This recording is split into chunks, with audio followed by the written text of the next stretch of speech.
Hi అండి, welcome back to my channel Chandana Kutti. ఇవి ఒక్కలండి, ముత్తైదు వాయినాలకి ఇస్తారు కదా, అది చక్కగా గుండ్రాయి పెట్టి కొట్టేశామండి. తాతయ్య ఇవాళ ఇంట్లోనే ఒక్క పొడి ఎలా తయారు చేయాలో చూపిస్తున్నారు. ఇది మెంతాల్ అండి, పిప్పర్మెంట్ పొడి అంట తెల్లది. ఇవేమో ఇలాచీ, లవంగాలు, మరాఠీ మొగ్గ, ఇంకా జాజికాయ తీసుకున్నారండి. 300 గ్రామ్స్ ఒక్కలకి, 25 గ్రామ్స్ లవంగాలు, 20 గ్రామ్స్ ఇలాచీ, ఒక జాజికాయ, 10 గ్రామ్స్ జాపత్రి తీసుకున్నారండి. 3 టేబుల్ స్పూన్ ఆఫ్ నెయ్యి తీసుకున్నారు. ఇందులోనే అదిగొండ పిప్పర్మెంట్ పువ్వు వేసి నేను మిక్సీ ఆడించడానికి వెళ్ళాను.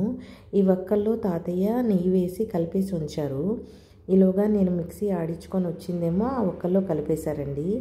ఈ ఒక్క తినే అలవాటు ఆయనకి చాలా ఏళ్ళగా ఉంది. ఇప్పుడు ఆయనకి 94 ఇయర్స్ కదా, ఆయన చాలా ఏళ్ళగా ఒక్క తినే అలవాటు ఉంది. ఆయన ఒక్కరికే కాదండి, మనలో చాలామందికి కూడా ఉంటుంది కదా, ఈవెన్ నాకు కూడా ఉంది. నేను లంచ్ తిన్నాక వేసుకుంటాను. నాకు చిన్నప్పుడు అలవాటు అయిందనమాట, మా మమ్మీ అలవాటు చేసింది. జర్నీస్ పెద్దగా పడేవి కాదండి నాకు, అప్పుడు ఈ ఒక్క పొడి అలవాటు అవ్వింది నాకు. సో అలా కంటిన్యూ అవుతూ వస్తుంది. దో బ్యాడ్ హ్యాబిట్ అయినా తాతయ్య చక్కగా పైనుంచి కిందకి కలిపి నాకు ఇచ్చారండి. చాలా బాగుంది.